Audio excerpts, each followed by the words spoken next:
let's go ahead and get started. And hopefully, basically, I wanted the first session to be sort of a working program because we really need to cover what we weren't able to cover in the annual meeting. And we need to review the actual documents that we are going to be transitioning to. And just to give everybody a little heads up on what's driving all this.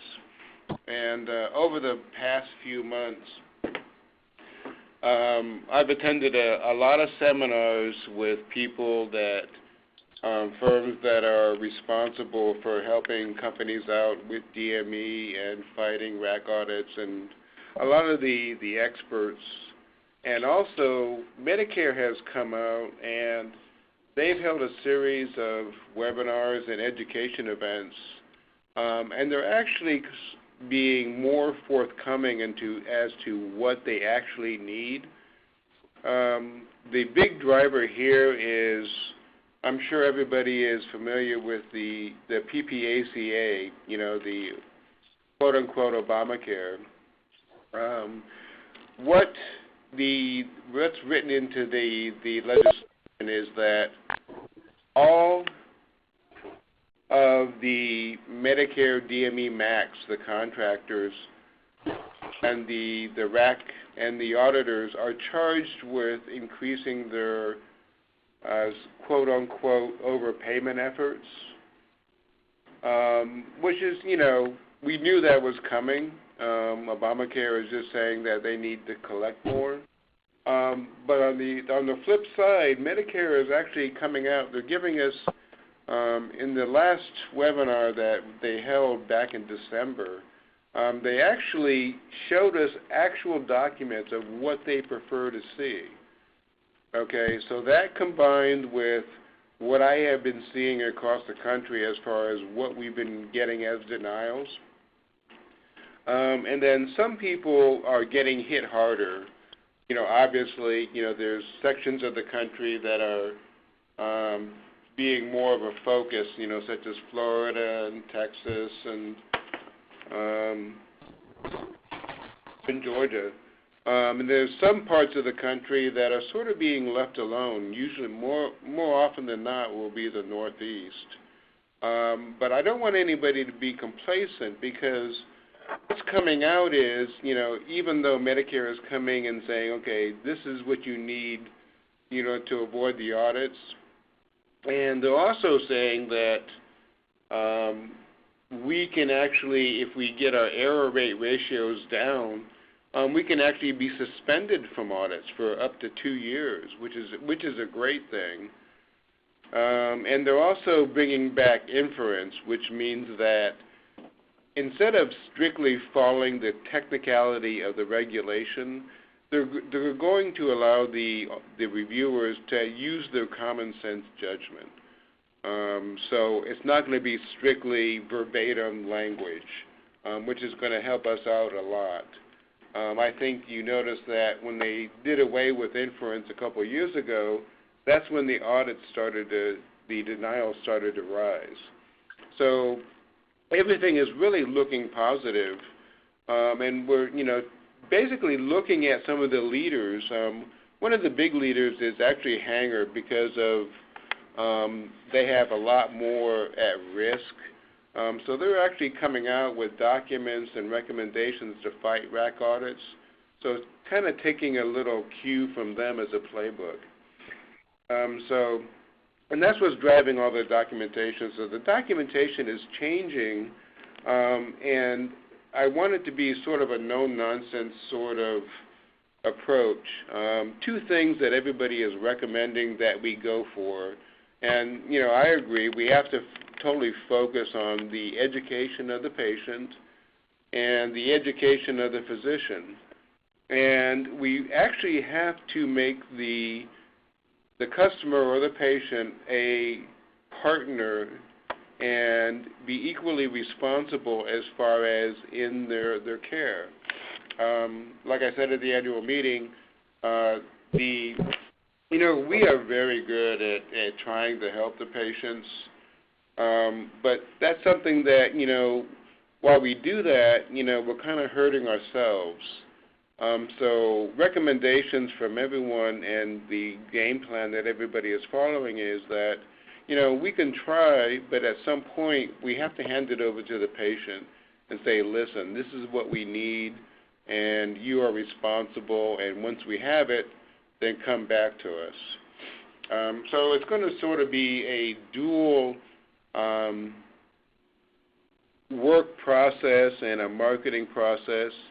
What we're being told on the, as far as the physicians is, physicians know what they have to do, and if they don't, we do have to, educate them. But the physicians are going to be testing the weak links. They're going to see which suppliers they can get away with the most, which is going to be hurting us. So that's why, basically everything was designed the way it is. And so I just wanted to go over each document, and the first session will be basically going over the documents that we have to get started with now, so that we can start avoiding unnecessary denials. And we'll touch base on each section as we go through. So basically, we're going to go over documentation and procedures. And I wanted to make sure that this is, this is an open discussion. So at any point, if you have a recommendation, if you have a question, let me know. Let's open it up and, open it up to the field. Because this is definitely, we're actually revamping all our documentation. And, everything, and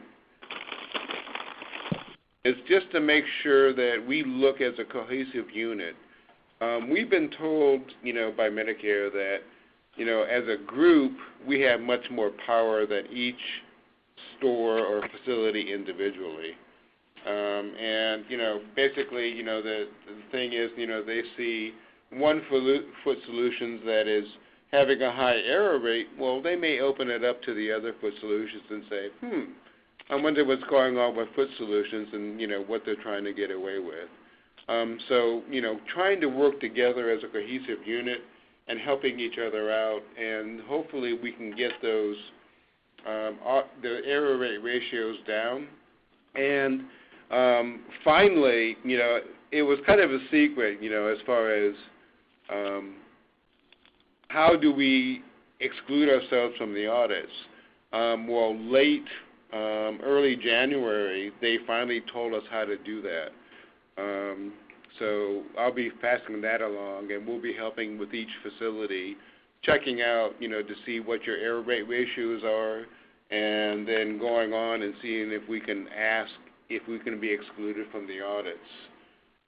But the first thing is, we got to get everything, our error rates ratios down, and hopefully everything as part of the process will do that. So basically, I designed the entire package to be a dual function, and I don't want anybody to be scared, because it does seem like a lot, but hopefully it can be used as a cross-functional as far as, okay, how do we increase our reimbursements? How do we reduce our audit denials?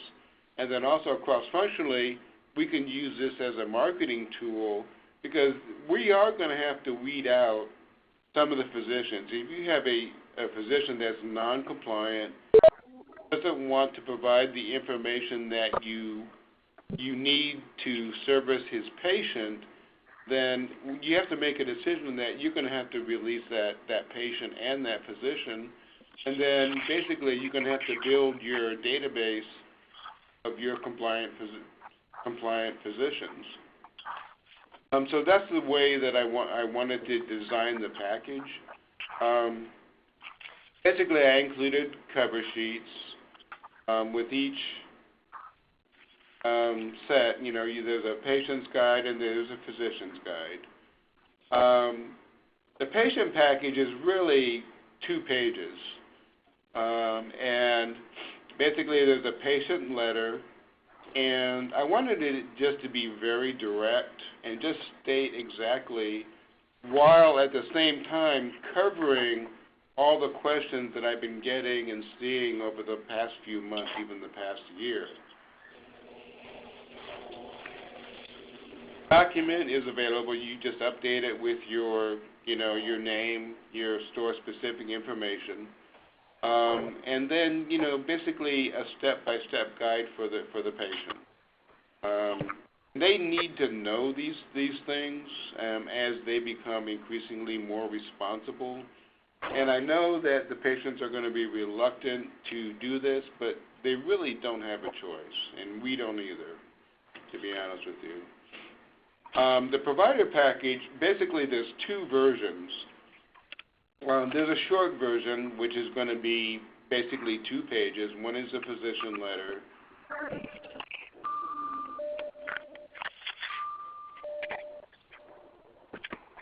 One is going to be just a 1-page sheet that kind of condenses everything to specifically what they need and addresses the errors that I'm seeing coming in on these specific documents. And one thing that you basically do need to focus on is, what Medicare is asking for as far as what they want in the medical notes. And across the board, Medicare is saying that they really don't care about ICD codes. Okay, you can put them in there, that's fine. What they're really looking for is a short, brief, succinct narrative of the foot condition. And hopefully this is an example of what they're looking for. And so hopefully that will give the physician something that they can say when they're doing the evaluation. They say, okay, this is just what we need. This is what we need to provide. And it's really pretty simple. Hopefully we can educate our physicians as far as what that medical notes need is.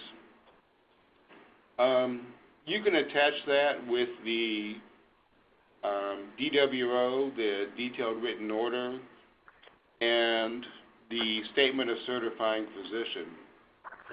So this is basically, when you use a fax cover sheet, this is basically the documents that you can send over to the physician and use on a daily basis.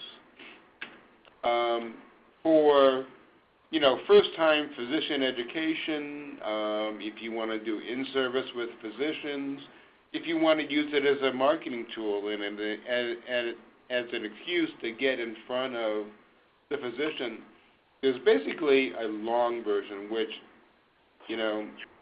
I've been gathering different questions and different reasons for denials that we have been hit with over the past year, and have basically included kind of a long version for the physician if they want to read it.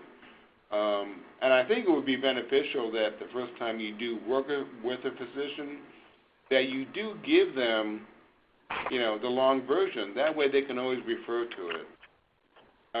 Here is basically a complete description of what Medicare is looking for, and then an example of some of the things that we're seeing as far as denials.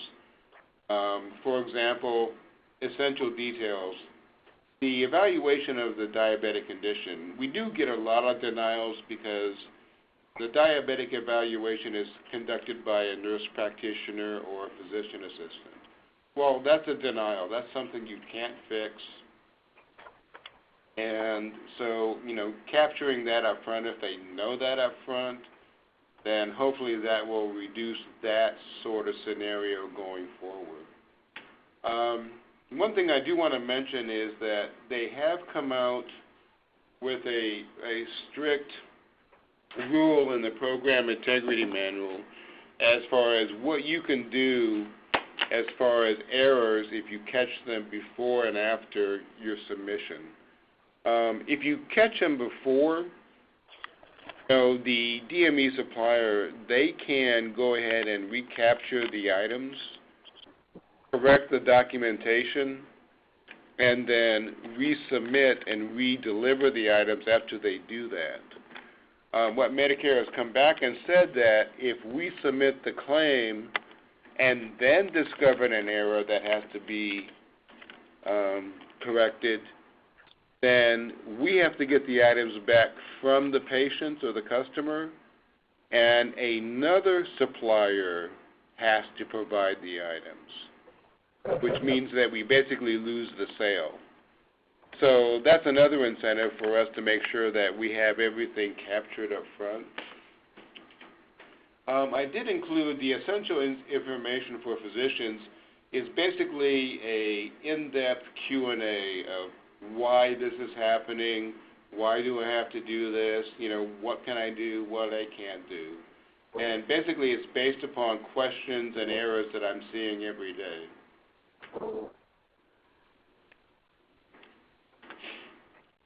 In case you need it, may not send it all the time, but I did include the latest version of the letter to physician from the CMS medical directors. Basically, it says, exactly what physicians have to do. I'm going to go back in the Q&A. I didn't want to push it out, but there is a regulation that came out and in the program integrity manual that says that they're sort of going to hold the physician's feet to the fire. And what they're saying is that if I guess, they'll probably hear about it by feedback or if they do an audit on a supplier. But if a physician doesn't provide the required documentation to the supplier, they themselves are subject to audit for their evaluation and management services. So here there's something that's going out to the physician saying, listen, you need to give the supplier their information or we can come in and do an audit on your services. So hopefully that's going to help us. Jumping into, the first part of the required documentation. This is, the patient information intake form. There's a lot of information that we as a group have on our intake form that is really not necessary for Medicare or accreditation purposes. So what I've done is,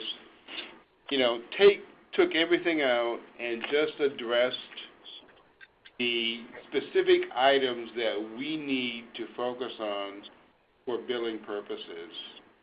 One thing that we do have to keep in mind is that there is an effort underway by Medicare to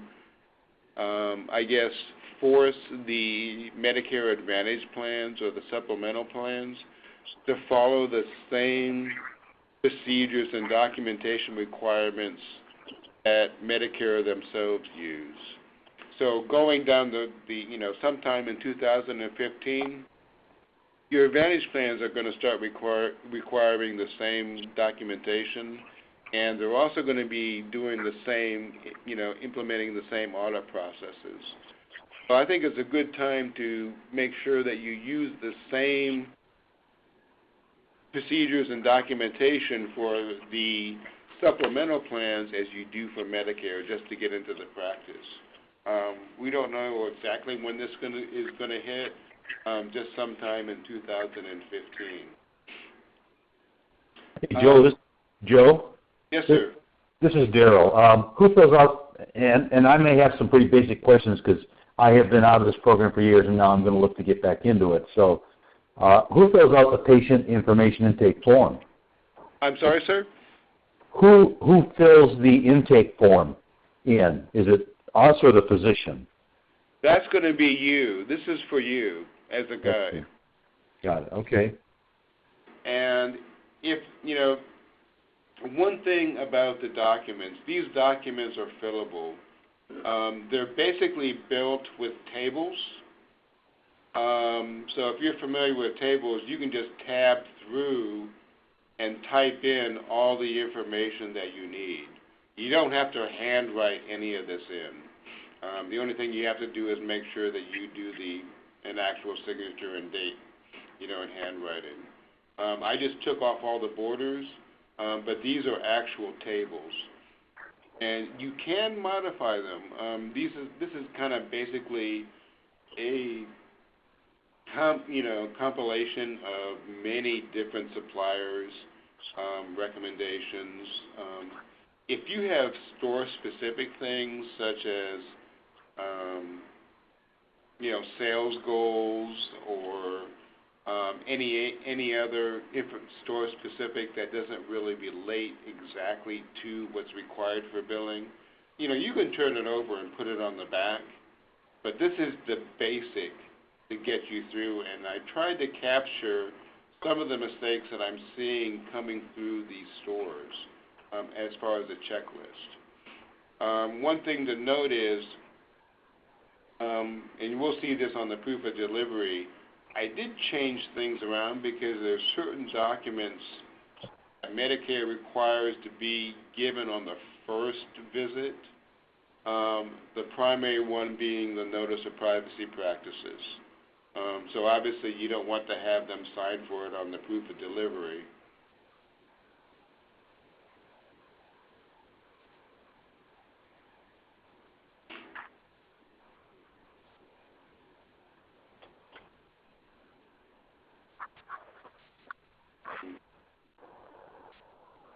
The documentation of an in-person evaluation prior to shoe orthotic selection. We had changed significantly because this is one of the biggest areas that we are getting denied on. One is that we are not providing a description of the condition that has to be accommodated by the shoes and inserts. Two, we are not specifically stating what the recommendations for the items that we have, and they are denying on this. So if you look at your forms, and I did send those out yesterday afternoon as far as the specific forms. So one thing, we have to have obviously the patient information on the form, secondary insurance, and I just put the certifying physician up there just so that we would have that. We're getting a lot of denials as far as people are getting the sets of the benefit, and a lot of times we get denied. So we need to capture whether or not there's same or similar out there. We put something in here just because a couple of stores have had people actually file lawsuits, as far as they've had reaction to the actual inserts. So we need to ask the patients whether or not, they do have any allergies to the materials that we will be using. Patient complaints, basically for what the patient says the condition is before you actually do the evaluation. Okay, what are they saying is the problem? Okay. Down under patient evaluation, this is where we get hit with a lot of denials. And I will say that I did put in check boxes, and you can check what you find as the condition, and then under the description or the describe, you can describe briefly what the condition is, like ulcers on the second metatarsal, that sort of thing. Medicare has come out across the board and said they don't like limited option checklists. Okay, they want a description. So as far as the patient evaluation, to avoid any denials, under the description, you can check the box, but under the description, write a brief note as to what you find the condition is. Okay?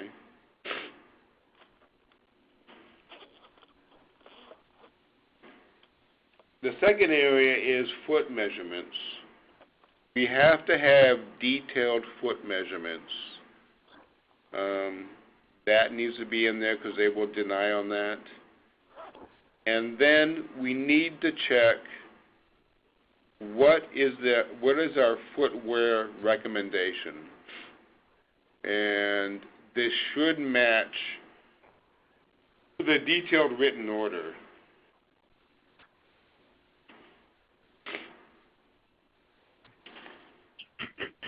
If there is custom molded shoes, and if you provide custom molded shoes, you do need to write a description of the abnormality and why it cannot be accommodated by a off-the-shelf shoe.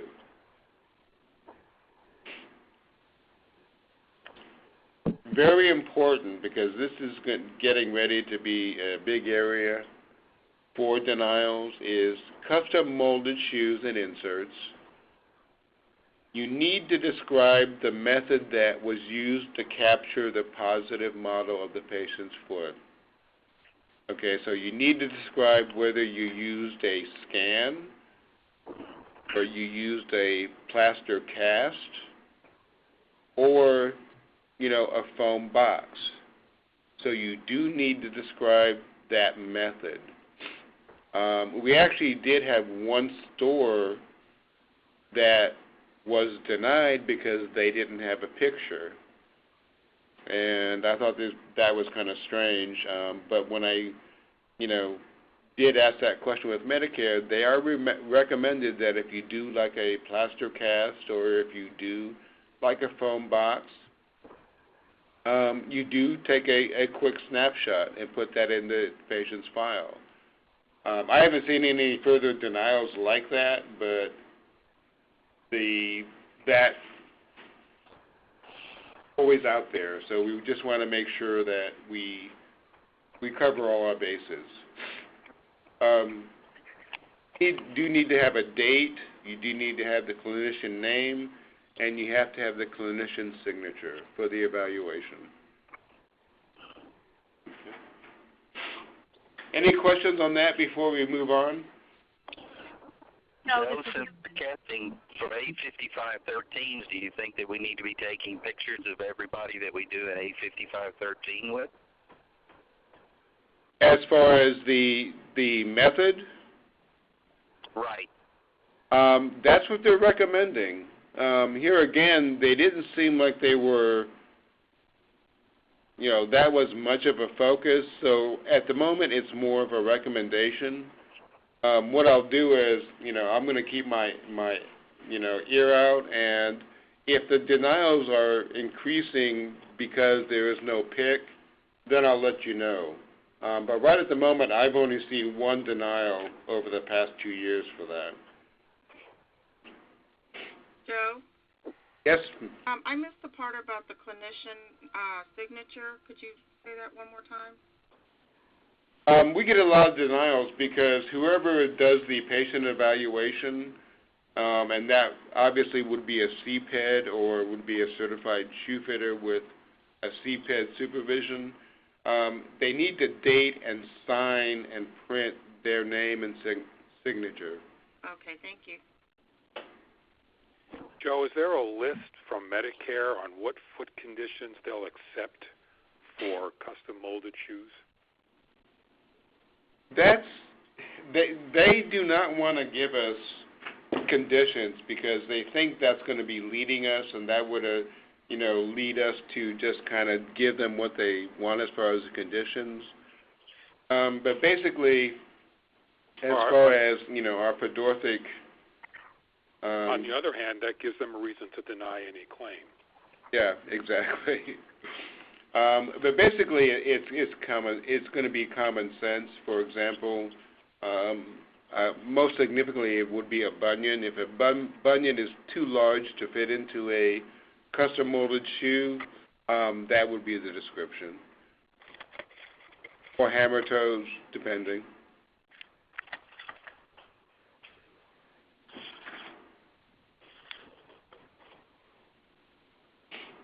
Okay, the detailed written order. Good news here, because they have come out late December, and we are allowed to complete the detailed written order in its entirety and send to the prescribing physician and just have them review and agree and sign and date. So that's extremely good news. So a couple things, as far as, like I said, everything is a table, so you can just tab through and put everything in. A couple things that I did include on this, just as a reminder, as far as PICOS registered, yes or no, just, to double check. It takes about 3 seconds. And then with the prescribing physician, I have been seeing a lot of denials because the prescribing physician in-person visit is outside of the 6-month window. So that both the prescribing physician and the certifying physician, that visit has to be within 6 months of dispensing. Okay. One thing that is new here is going to be date of the order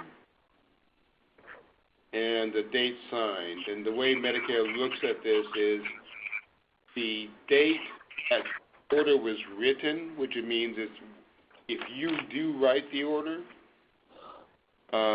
you may do it on, January 1st and send it over to the prescribing physician, and they may sign it on January 2nd. So you're going to have a date of the order, and the start date will be the signature date of the physician. Okay, so you have to have those 2 dates. They can be the same thing, but they can be different also. And we can put in that date. You can put in that date, correct. Okay. You can complete on this page for the physician's signature and the date signed. Okay. And usually, normally, you're going to be doing this, maybe verbally after talking to the physician, or let's say they send you over a simple, script pad saying they want custom shoes. And this can also be based upon your evaluation.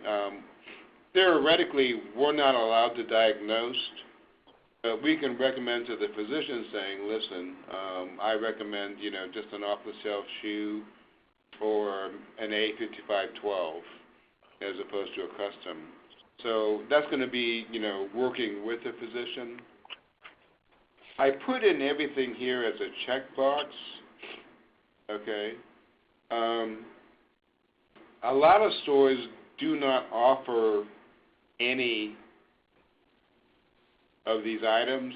For example, a lot of stores don't do custom shoes. So these are tables. So you can always go in and delete that row. Or if you want to, I can do it for you. It doesn't matter. You can just take that item off. Joe, are there stronger requirements or more denials on A5513s? I mean, do we have a higher, just as in custom molded shoes has to have a higher reason to need them? Is Medicare giving denials based on not sufficient need for an A5513 versus a 12? That's actually a really good question. What they're doing is we're getting a lot of denials that don't make a whole lot of sense. Based upon what they're doing is they're coming back and if we use the HCPCS code A5513, they're coming back to us and saying this should be coded as an A5512, which obviously when you're looking at, PDAC, and everybody knows what PDAC is. If you don't, let me know. It's been approved as a 5513, and so you're kind of scratching your head. Okay. So how to correct that is obviously checking off the box you want. But also, Medicare has come back to us and say, we don't give a heck about using HCPCS codes, okay? It's not a requirement of the detailed written order. What they want is this box right here, a product description, okay? And what they're looking for is either a description from the manufacturer, and this is an example right here. I pulled that directly from AmFit's website. Or what they're basically looking for, and I'll go send it to you, is that you have seen the list of coding and descriptions on the local coverage articles or the LCDs, and they said that the best thing to do is just to copy and paste that into that box. And hopefully that will cure a lot of those denials regarding the coding. And I do have a copy of that that's, copy and pasteable. And so what I'll do is I'll just go ahead and make sure that everybody does have that, and it's loaded onto the new footnet. Okay. So does that make sense, everybody? A lot of denials will be reduced if we put in that product description right here. Joe, is this something that we're inputting or the doctor has to fill out? You can input it. You can copy and paste it right into that box.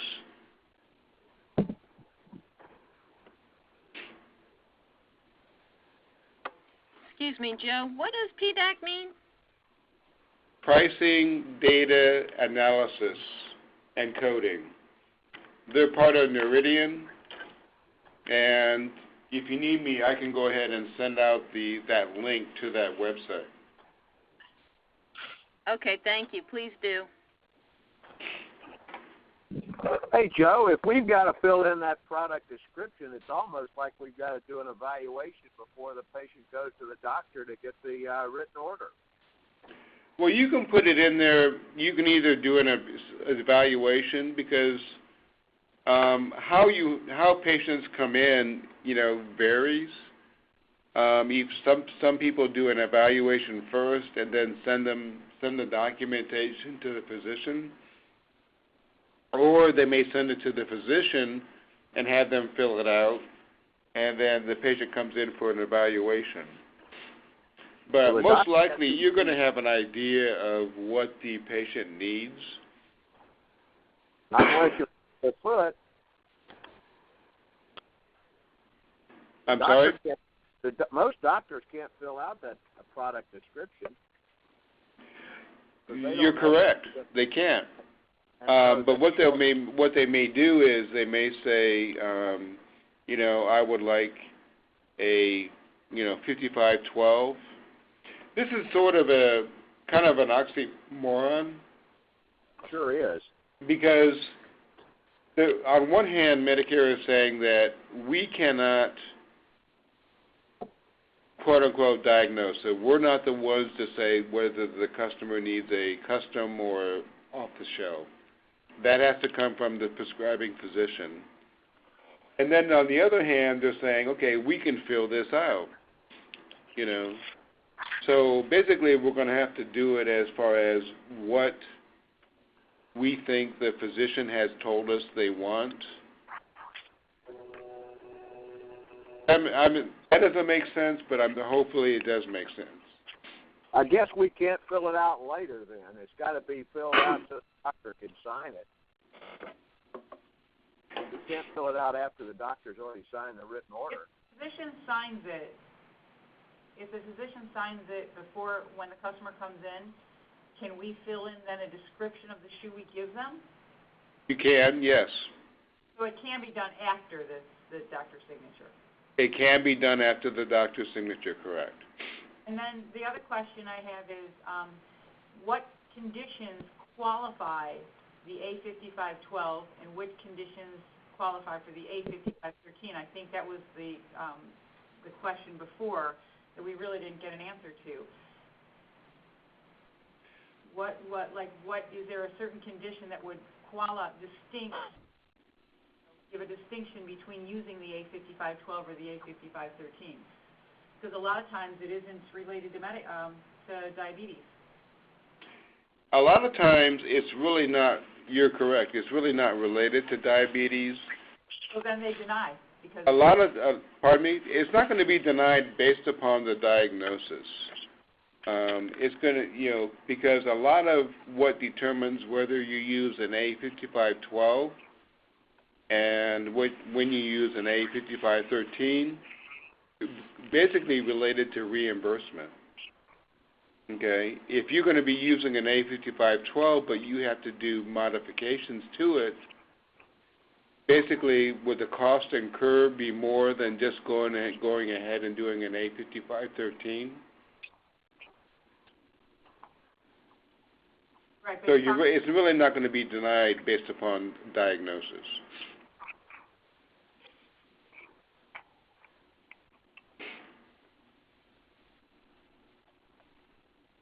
Does that answer the question, I hope? Joe, you there? Yes, sir. Mm-hmm. I wasn't really clear on what your answer was on the detailed written order. Can be filled out after the doctor signs it? Yes. Mm-hmm. Okay, so it can be filled out after the doctor. The doctor just is going to sign it, and it's going to be up to us. In the real world, that's how it's going to work, because doctors have no clue what they're signing. Right, exactly. And you can just, for example, if he fills it out afterwards, just go ahead and write it in. As far as the description. Okay. So because we're going to send it out to the doctor's going to sign it, and it'll probably be filled in afterwards. And that's absolutely acceptable, correct. Mm-hmm.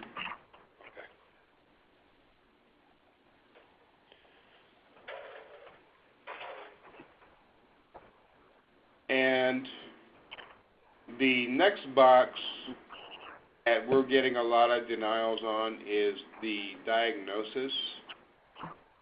And basically what they want here is they want to know a description of the condition that the item has to accommodate.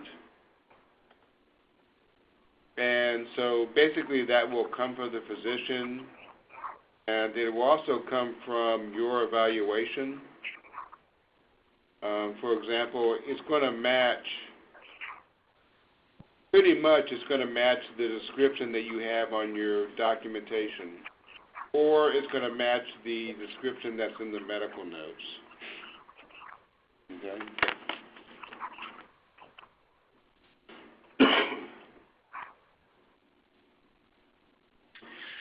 Joe, this is Angie. Uh-huh. Yes. This process sounds almost like the customer needs to come into the store, we need to do our evaluation, and then send all the paperwork to the doctor. That actually would be the best scenario. Really?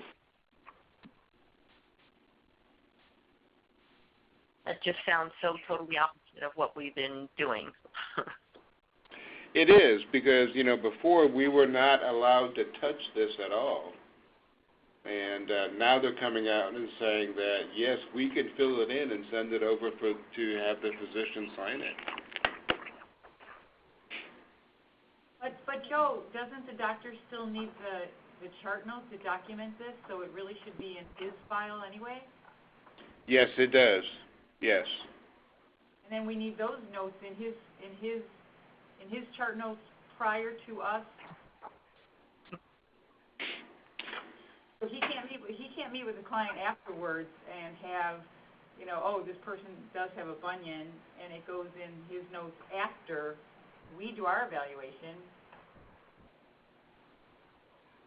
No, I mean, basically, the best scenario is, if you get you're going to have a verbal conversation, maybe, hopefully, with a prescribing physician. They're going to say, That's not going to happen. That'll never happen in this city, ever.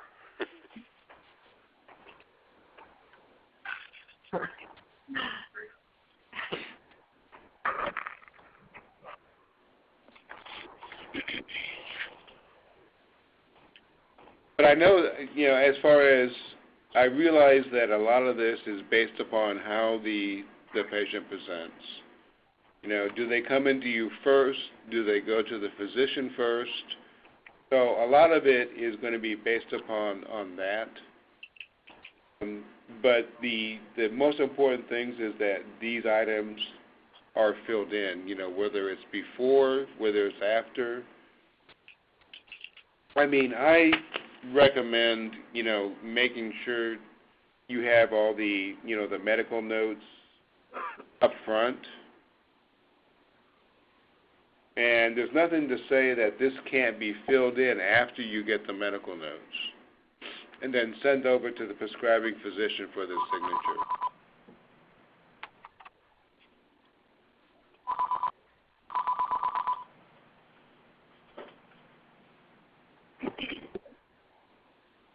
I'm going to let me know if you do have any questions. Be more than happy to answer those either during the call or, even, on a one-on-one individually. But I did wanted to move on to the statement of certifying physician. One thing that, I did put something just pretty strict up at the top, and just basically a statement, because a lot of times, physicians think that once they fill out the statement of certifying physician, they've given you medical notes. But they have to understand that's not the case. Medicare does not consider the statement of certifying physician to be part of the medical records. They consider it to be a supplier-generated document. The one thing you've noticed that is going to be different is moved all ICD codes off this form. They came out and specifically told us that they will disregard those. As far as the primary diabetic codes, the 249 to 250, that needs to be in the medical records. It doesn't need to be on this form. So succinctly, all they need to make sure that they have is, obviously they need to check the patient has diabetes. One of the 6 conditions, they need to check, make sure that the patient is under the comprehensive care for their diabetes, and check that the patient needs diabetic shoes.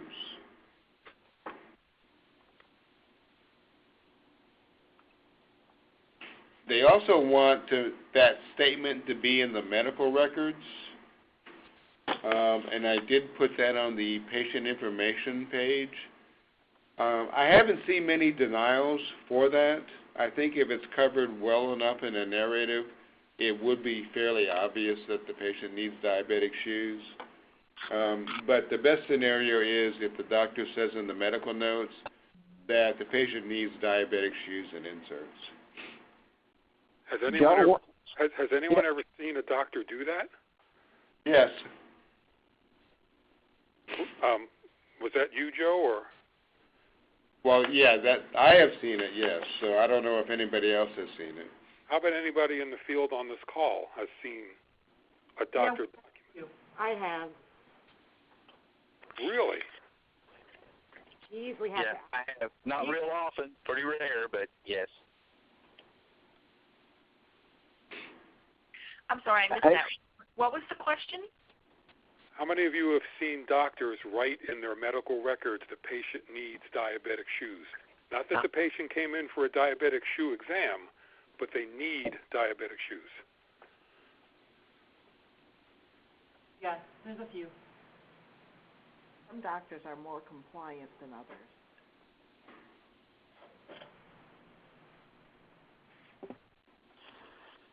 Hey, Joe, in number 4, it says the patient needs special shoes. Why wouldn't they say special shoes and inserts? Because it looks like it's excluding inserts.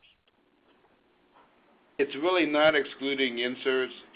This is exact verbiage that Medicare states they want. So everything in the LCA, I just put it in there, but it really doesn't exclude inserts.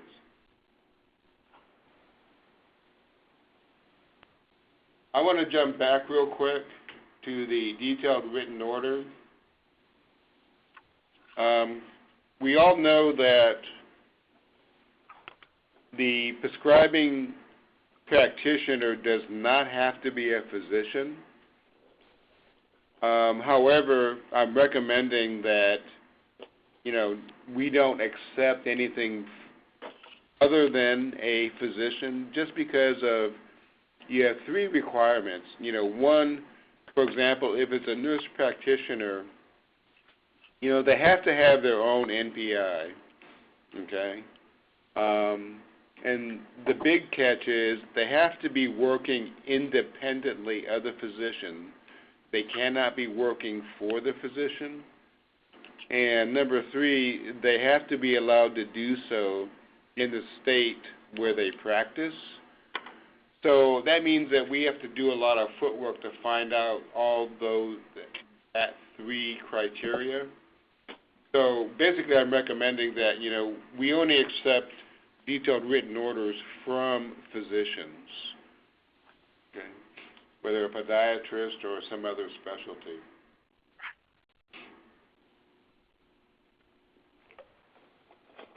The form that can be filled out? Pardon me, ma'am? Is there anything on this form that can be filled out before it goes to the doctor? They say no. I do, basically they didn't say anything. I know they came out last year and they said they don't want us to fill out the name, address, and city and all that. But I do not, there is anything about this on the last few calls. So I don't think it's going to be any denial if we fill out the patient information for them. And I'll keep an eye on that.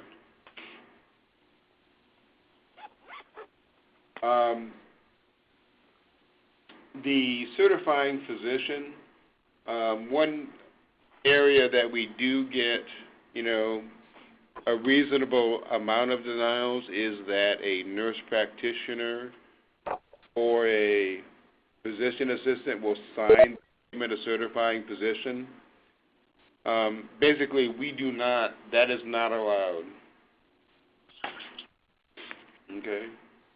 And it's also not allowed that the nurse practitioner or the physician assistant can do the patient's diabetic evaluation. They can do a foot exam and provide the notes for the foot exam, but they cannot do the diabetic evaluation. That can only be conducted by the physician. Can you explain the difference? The difference?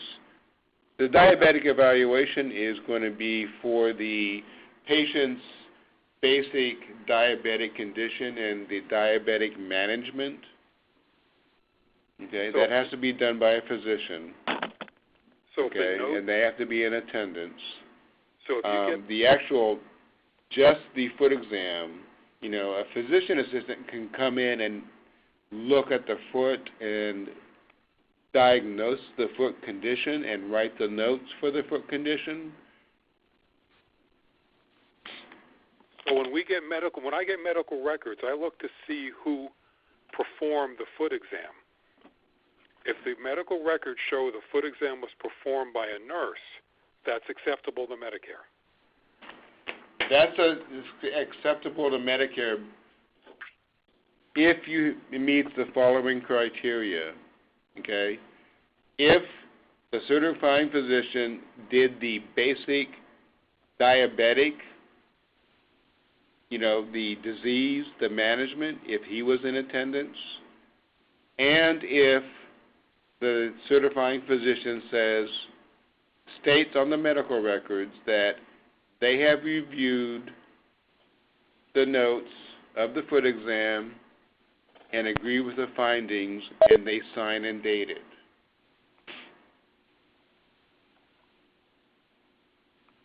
Is that clear?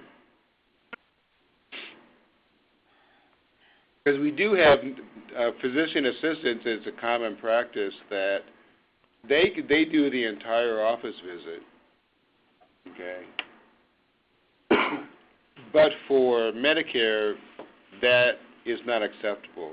The physician has to do the diabetic management. Okay, so what we're looking at then is the end of the records. It has to have the doctor's stamp on there. Exactly. If the foot evaluation, if the notes come from any other person other than the certifying physician, such as a podiatrist, or let's say it comes from a, endocrinologist, or if it's done by the nurse practitioner, there has to be a statement down at the bottom of those notes that says the certifying physician has reviewed the notes, for example, Dr. So-and-so, and they agree with the findings. And they have to sign and date it. Is that standard practice? Because I've never seen that. That is very standard practice. Okay. Joe? Yes, ma'am. In the medical notes that follow with the statement of certifying physician, does it have to actually have the words "need diabetic shoes" in the medical notes? That's what they're recommending. I have not seen a exact denial just because that's gone, but they have said that that's going to be coming. So, because a lot of the doctor's notes that we get back, it'll state one of the 6 conditions, and it'll go into detail about it, but it won't say the actual words "patient needs diabetic footwear." That's what they're wanting. Exactly.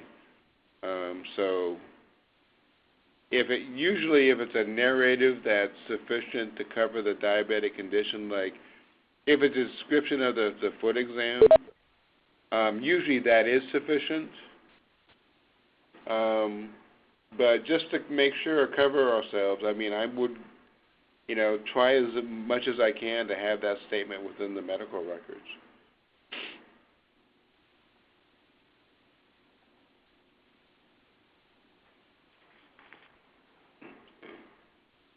Any questions on the statement of certifying physician before we move on? Can you repeat what you said about an endocrinologist signing it?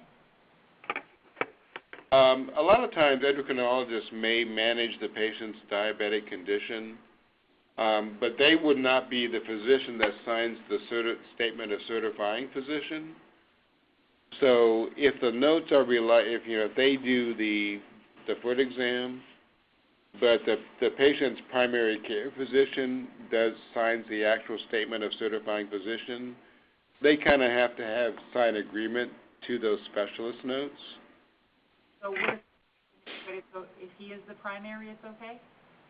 If he is the primary and if he signs the statement of certifying physician, that's fine. That's perfectly fine. How would we know? I'm sorry? How would we know? He's an MD, so we've been taking him from the people's endocrinologist without question. Basically, you're going to be looking at who is signing the statement of certifying physician. Okay, the statement of certifying physician is supposed to be the gatekeeper. Right. So if let's say a DO, just a general practice or family practice, signs the statement of certifying physician, but let's say a podiatrist or let's say an endo does the actual foot exam, then the physician who signs the statement of certifying physician has to review the notes of the specialist and agree with the findings, whoever that may be. That's extremely confusing. So we have to send the patient to two doctors, one to the endocrinologist and then to his primary care? Not necessarily. Only if let's say the endocrinologist does the basic diabetic management, and let's say they also do the foot exam, then they can sign the statement of certifying physician. So they can only go, they'd only need to go to one physician. So basically, and that's going to be an extremely rare case. I haven't seen a whole lot of those. Most of the time, they will go to their GP or their family practice who's managing the routine diabetic condition.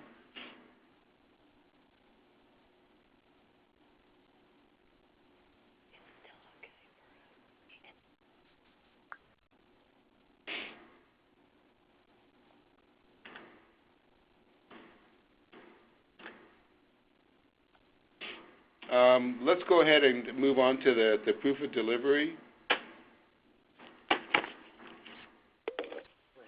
And this has changed a lot just because of what the denials are coming through. And a lot of you may have seen denials that we did not perform an evaluation when we dispensed the items.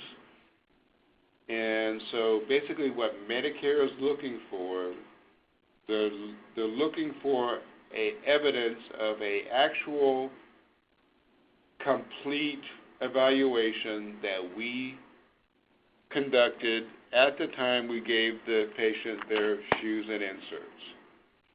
And this includes, what's more important, I did put check boxes here just to make sure that we covered the basics.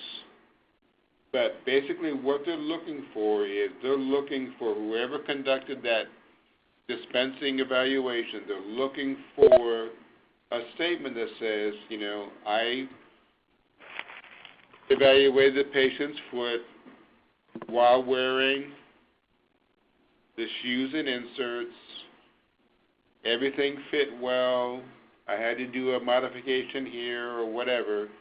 But they're looking for a comment from the clinician, a narrative, right here.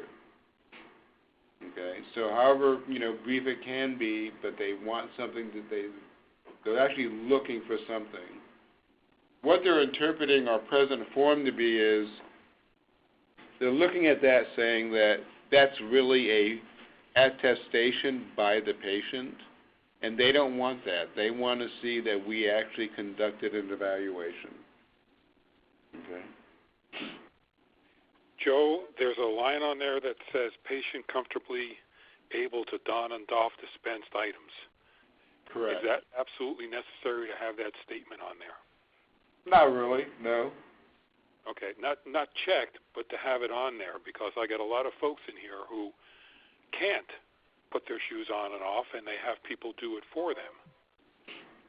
So if you don't check that box, is that a red flag for an audit? No, it's not. No. Like I said, they're basically limited option, which they consider, this is what they consider limited option as far as check boxes. That's not really what they're looking for. I mean, it's good to have. What they're really looking for is the comments, the description of the evaluation itself by the clinician. They're looking for something written out.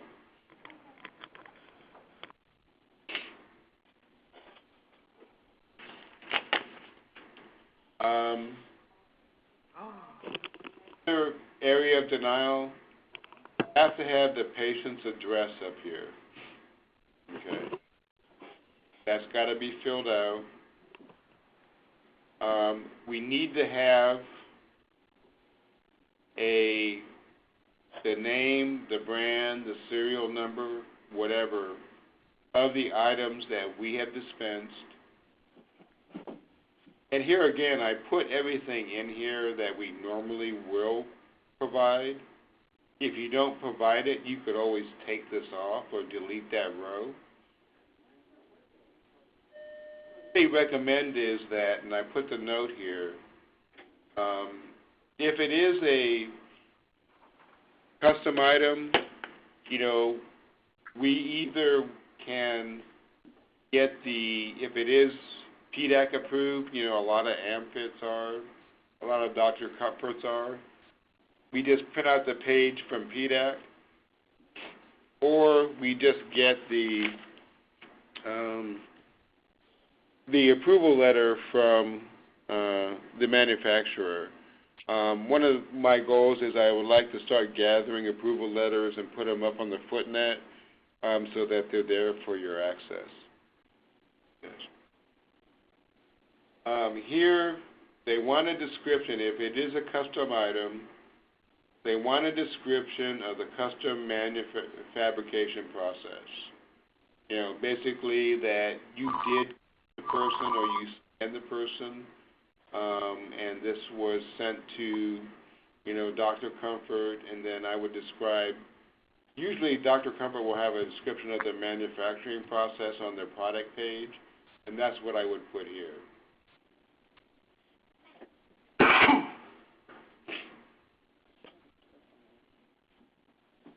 The evaluation, you need to have it, the name of the clinician, the clinician's initials,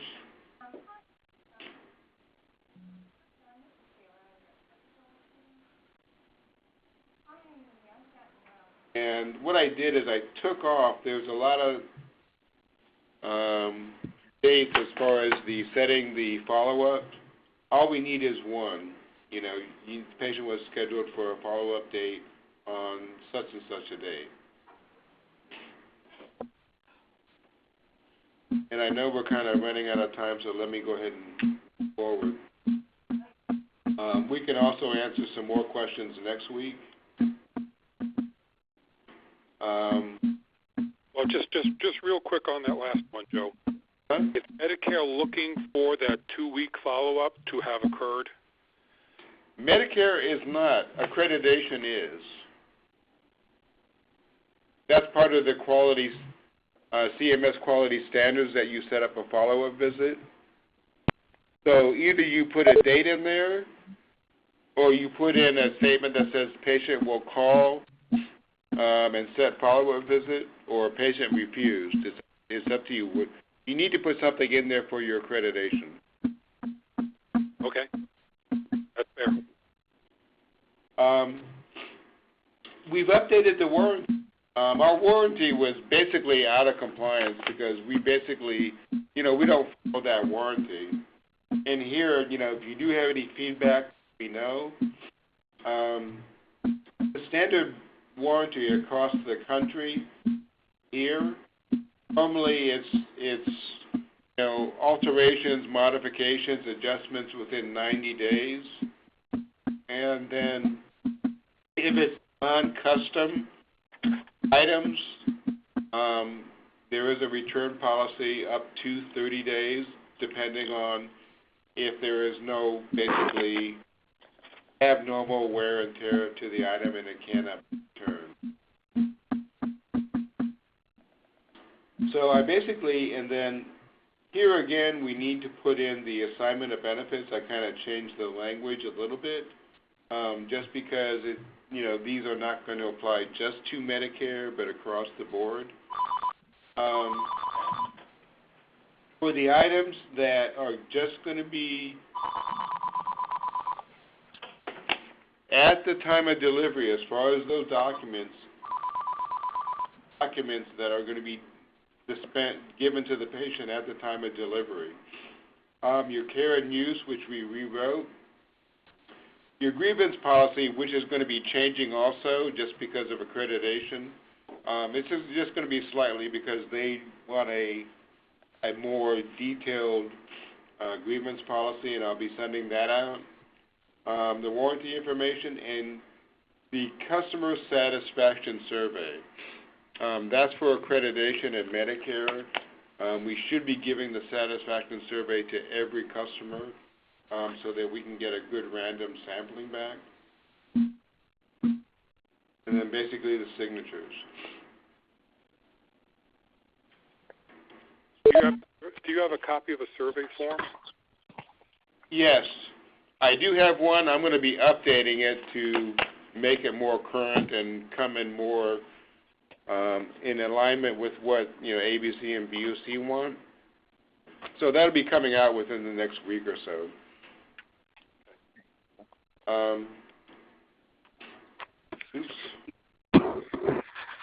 Be coming out shortly is going to be updating our fax cover sheet, our satisfaction survey.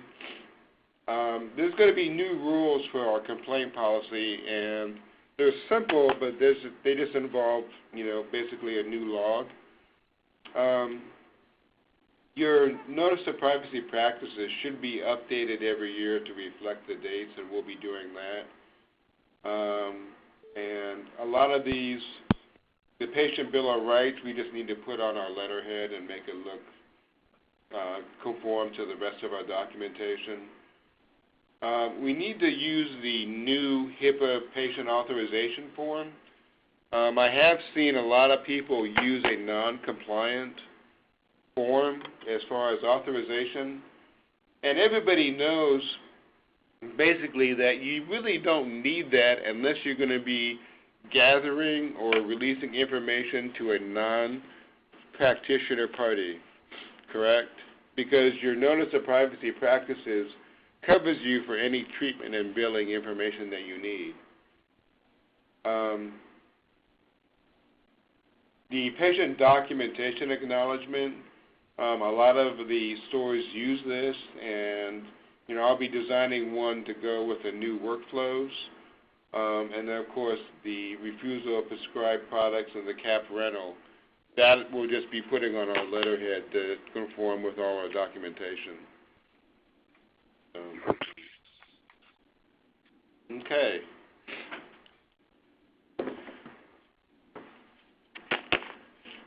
Do we have any questions? And like I said, if you have questions, offline, I'll be more than happy to talk to you about that. I know, pre-filling the detailed written order is sort of confusing, but, it's something I think will help us out a lot.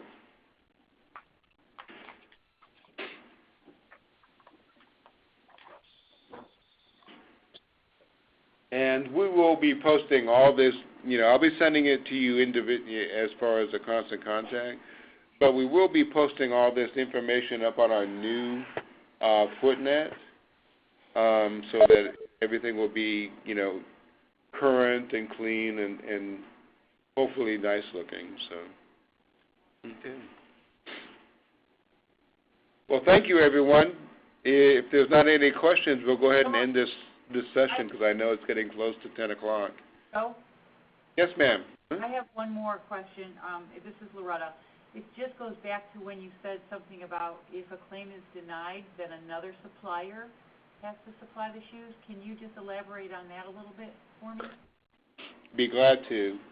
Basically, what they're saying is that if there's a error on the documentation that we do not catch prior to submission of the claim, and that if it's denied and the patient is not held responsible, either our options are that obviously we have to write it off, but if we do get the items back, we're not allowed to redispense.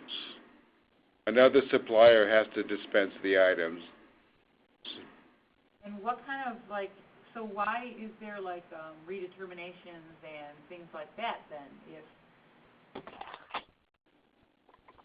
Well, basically, the redeterminations are that you can file and appeal the process as long as you don't bill the member, the patient. But if you wish to bill the patient, then what either they can pay it, or your other choice is to get the items back. So most often than not, you're going to do a redetermination and follow the appeal process. Right, and what kind of errors are you talking about that just like that you wouldn't be able to build it? Isn't that what the ABN form is for? I'm sorry, the phone was ringing, so I didn't hear it. Isn't that what the ABN form is for? Like that they're saying if for some reason this doesn't get covered, they're responsible? You can use an ABN, and that will make them responsible if you do not use an ABN. But let's say it's a supplier error. Let's say you accept a statement of certifying physician signed by a nurse practitioner, and you submit the claim. Okay? Okay.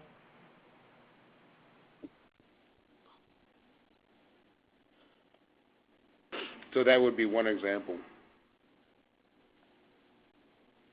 Okay, because that one's not really going to probably pass redetermination or appeal. It's not. Right. It absolutely is not. And it's not something that you can really give an ABN because it's really your error for not catching the... Okay.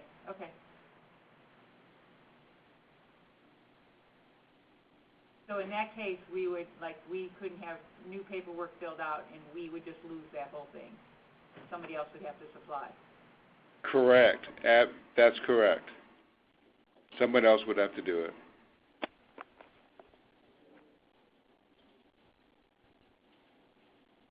Okay. Well, good questions, and, if you have any questions, you can call me or send me an email, and we can also answer additional questions next week. So have a great Tuesday, everybody, and thanks for attending. Bye. Thank you, Joe. Thank you. Thank you, Joe. Thank you.